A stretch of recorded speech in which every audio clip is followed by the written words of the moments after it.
La situación estratégica en la que nos encontramos para el año 1796 es la siguiente.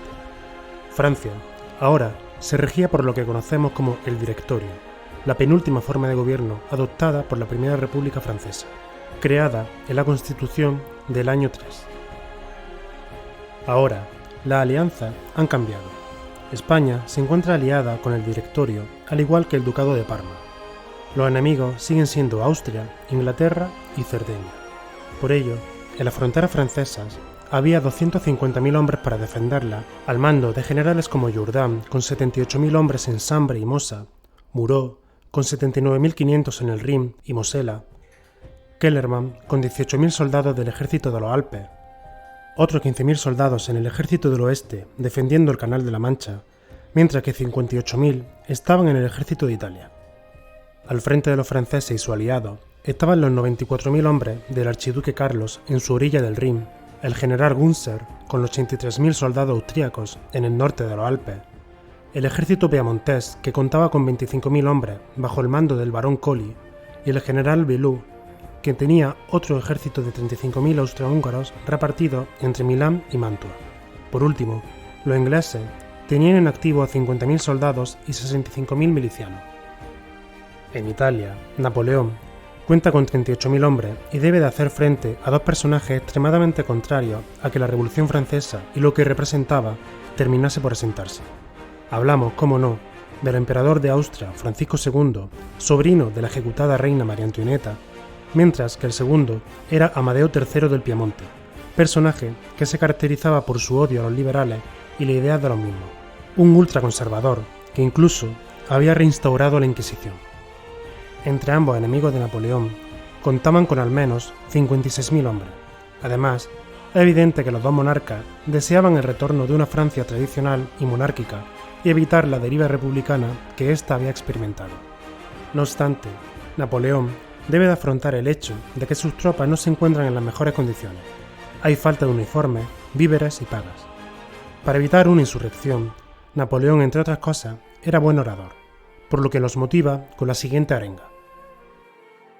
Soldados, estáis mal vestidos y mal alimentados. El gobierno os debe mucho, pero os prometo que grandes provincias y ciudades serán vuestras. Allí hallaréis la gloria. Yo conduciré a las llanuras más fértiles del mundo. Ricas provincias y grandes ciudades estarán a vuestro alcance. Las conquistaréis. Allí adquiriréis riquezas, honor y gloria. Soldados del ejército de Italia, ¿os faltará el valor? Es posible que, como pasaba en los últimos años de la República Romana, esa capacidad de oratoria y carisma hiciera que los soldados fuesen más leales a su general que a la propia Francia. Pero la misión de Napoleón era complicada e iba a requerir muchos sacrificios por parte de su hombre. Su misión principal era la de cruzar los Alpes y derrotar al ejército austriaco y piamontés. Luego, debería de ocupar el ducado de Milán y así tener las bazas suficientes para poder negociar una paz ventajosa con respecto a su enemigo. Para ello, se instala en Niza, utilizando esta posición como cuartel general. Desde aquí, estudió todos los mapas para restablecer su plan de acción. Desde Niza se desplazó a Albenga. En este momento, decide crear una treta donde va a fingir que su camino lleva hasta Génova, zona neutral en todo este conflicto. Su objetivo no era otro que obligar a los austríacos a descender de su base en las montañas situadas en Alessandria. Este camino fingido obligó al ejército aliado a extender su línea demasiado, lo cual permitió a Napoleón atacar y derrotar a los piamonteses en las cercanías de Vico el 21 de abril de 1796. Entonces, Napoleón, en lugar de atravesar los Alpes como hizo Aníbal, decidió rodearlos y entrar en Mondovì. Ante el avance del general francés y las derrotas sufridas, Víctor Amadeo se ve obligado a pedir el armisticio de Cherasco. Napoleón estaba dispuesto a aprovechar la oportunidad al máximo, por lo que impuso unas condiciones bastante duras, ante las cuales Víctor Amadeo no pudo resistirse y aceptó. Desde Mondovì avanzó hasta Lodi, donde consiguió otra rápida victoria y pocos días después entró en Milán, a quienes le prometió la amistad eterna de los franceses. Pero aquí todos somos amigos, chico.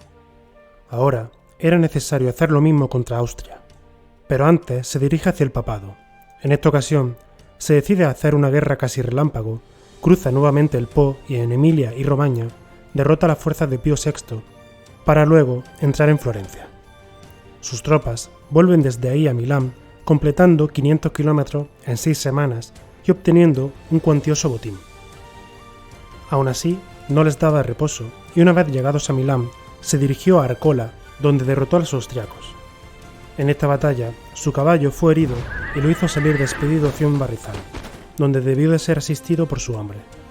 En el transcurso de su avance hacia Arcola, también sitió la fortaleza de Mantua, y de agosto de 1796 a enero de 1797 derrotó una y otra vez a expediciones austríacas en Lonato, Castiglione, Primolano, Bassano, la mencionada Arcola y Rivoli.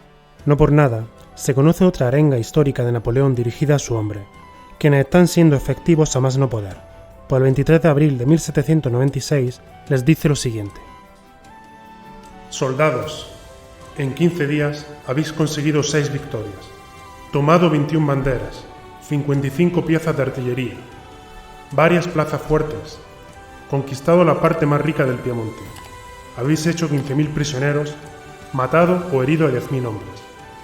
Desprovistos de todo, habéis suplido todo. Habéis ganado batallas sin cañones, atravesado ríos sin puentes, habéis hecho marchas forzadas sin calzado, habéis vivaqueado sin agua ardiente y frecuentemente sin pan. Las falanges republicanas, los soldados de la libertad, eran lo único capaces de sufrir lo que vosotros habéis sufrido. Tras todos estos éxitos, obtiene el dominio del norte de Italia, el paso de Tagliamento y el del collado de Tarbis. Esto le dejaba el paso libre hasta Viena. Sin embargo, su intención de llegar a Viena es frustrada por el propio directorio, pues le ordenan que vuelva sus tropas nuevamente hacia Italia para destruir a las fuerzas del Papa. Pues aunque habían sido derrotados en las batallas mencionadas como Emilia y Romagna, seguían ayudando a los austríacos.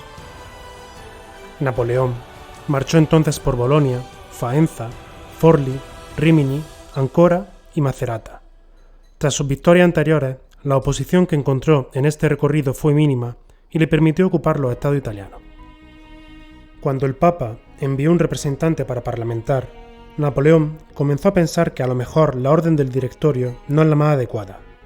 Podía deponer perfectamente al Papa, pues estaba derrotado, pero esto dejaría vía libre a Nápoles para ocupar los territorios del papado, y ello significaba que sería María Carolina la nueva rival, hermana de la ejecutada María Antonieta. Esta posibilidad crearía un enemigo peor que el propio Pío, quien, aunque a todas luces era contrario a la Francia republicana, tenía mucha menos habilidad política y presentaba más debilidades que María Carolina. Por esto, no depuso al Papa, pero sí le obligó a cerrar los puertos y los barcos hostiles a Francia. Le quitó sus estados y le pidió 30 millones de francos en oro, firmando de esta forma el Tratado de Tolentino el 19 de febrero de 1797.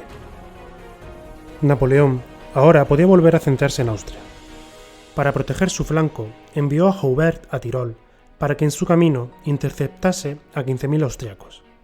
El 10 de marzo, Napoleón posee 4 divisiones y por fin penetra en Austria.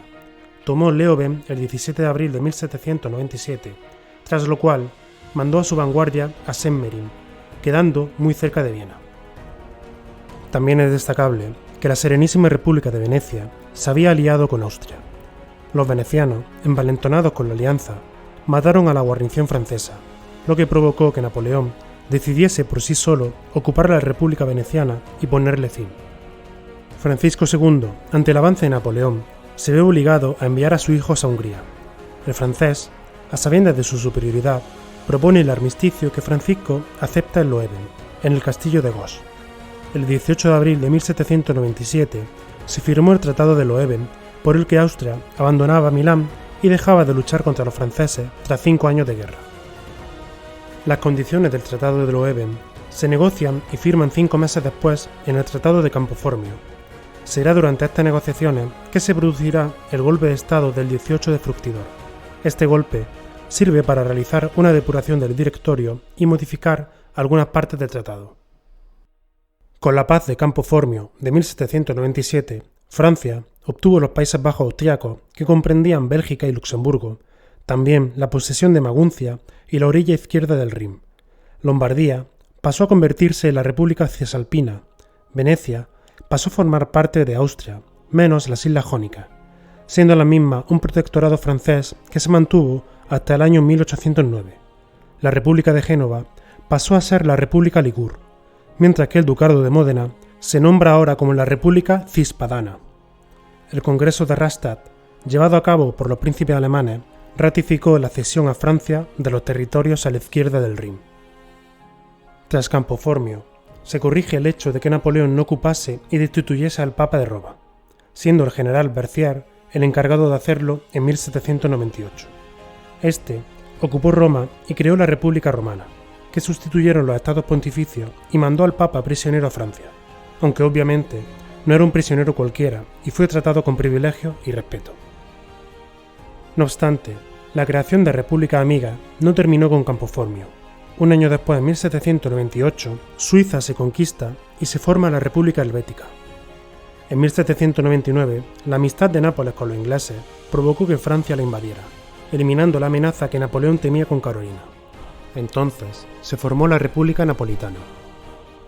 La creación de esta república no respondía a otro deseo que el extender la revolución a países vecinos, creando estados satélites de Francia que proporcionarían dinero, comercio, abastecimiento y las necesarias tropas auxiliares que permitirían extender la influencia de Napoleón poco tiempo después por toda Europa.